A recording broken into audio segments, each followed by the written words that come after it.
think Hong Kong is very exciting. As I mentioned to a lot of the ASEAN partners, our doors are always open. Welcome to Hong Kong, and I'm here to wait for you.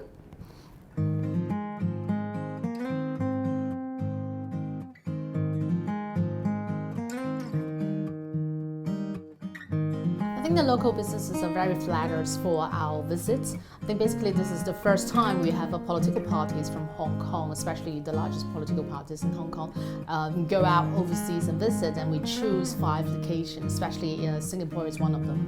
I think Singapore and Hong Kong has always been a very closely tied up cooperation partners within the region.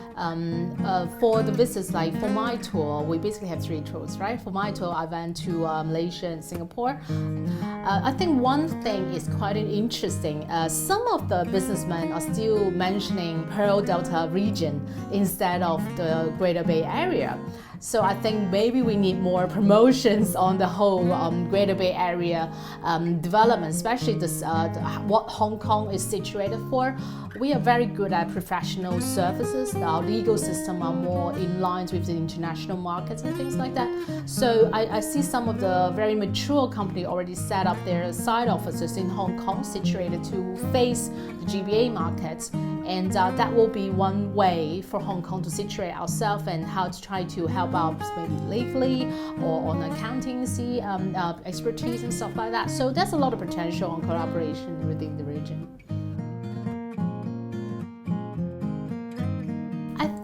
It's quite funny. I actually brought up that point when I talked to them. A lot of the media, especially international media, are trying to portray ourselves into a bad competition, like Singapore is taking over Hong Kong's market and things like that.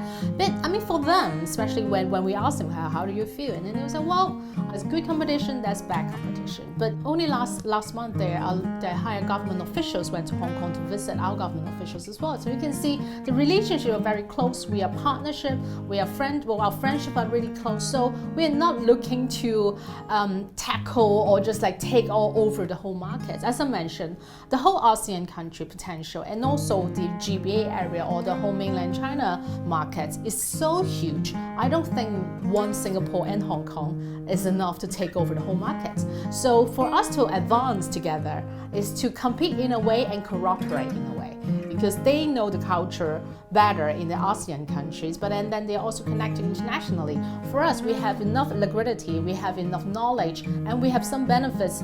Since we're Hong Kong and part of the GBA, we have a lot of cooperation or benefits as one of the GBA cities to have some taxation benefits and things like that.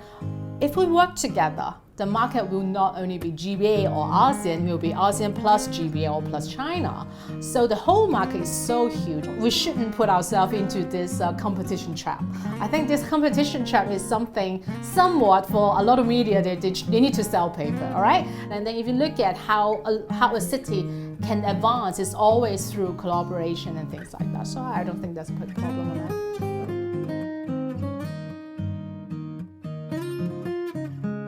So we first land in Malaysia, and I bump into a friend that he's in international glove businesses, and he's doing a trade show over there, and they have some factory in the ASEAN cities as well, so he's traveling.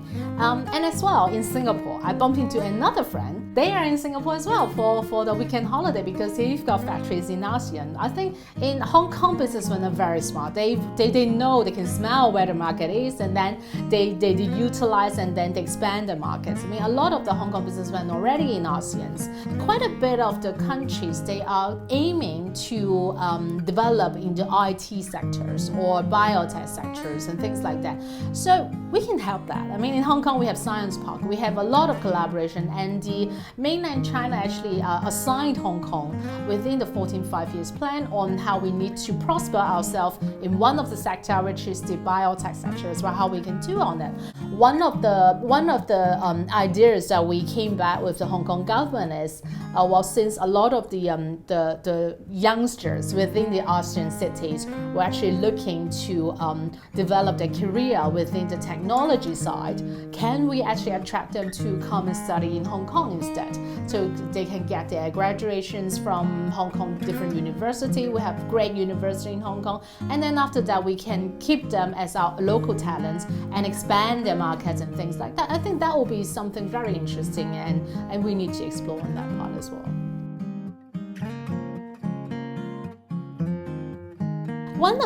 As I mentioned, one of the very interesting points is whenever I went to different parties in Malaysia and Singapore, they always tell us, like, when we're young, we watch TVB dramas and things like that, and then we watch movies, we know which restaurant is good in Hong Kong, we always visit Hong Kong, so they love Hong Kong already. I think one little kick is that the Hong Kong government can provide some of the talents attracted, like tuition support, or some of the education support, or some of the funds. We know in Hong Kong at the moment, the government already funding some of the NGOs that can actually running some exchange program, but that is a very short exchange program, like a week or so and things like that. We can start doing things like maybe like job exchange for 1 or 2 months to let them test the markets. As I talk to the Malaysian youngsters, one meeting is like we're meeting the university students, and then they were saying, well, they utilize that little 1 week program and they really like it, but they think Hong Kong is a bit too expensive. Hence, that's why we're thinking, oh, maybe we can give some support. So I think that is something that we really need to explore. A lot of them are Chinese ethnic, right? So they speak the language and they speak really good English as well. Maybe in the future, if we want to explore within the ASEAN countries, they could be our doorman to connect with others, and then they can connect the GBA and ASEAN together using the Hong Kong platform. We are actually changing the term. This time after we're meeting everyone, we're saying, instead of the great connector, we are the great partner of them. One thing that actually triggers that thought is when we talk to some business leader within the region, they're saying that, oh, we need to find a partner to go into GBA. The reason is, like, if their partner is a Hong Kong company, if the Hong Kong company says, oh, that is not worth investment, then of course they're going to believe their partners, right? It will be easier for them to just jump into a market of unknown. So if the companies want to go into the GBA, invest and things like that, they can come to Hong Kong and open the market as a Hong Kong company and go into the GBA and get all the benefits. So I think working as a partner is far more important than only just a connector.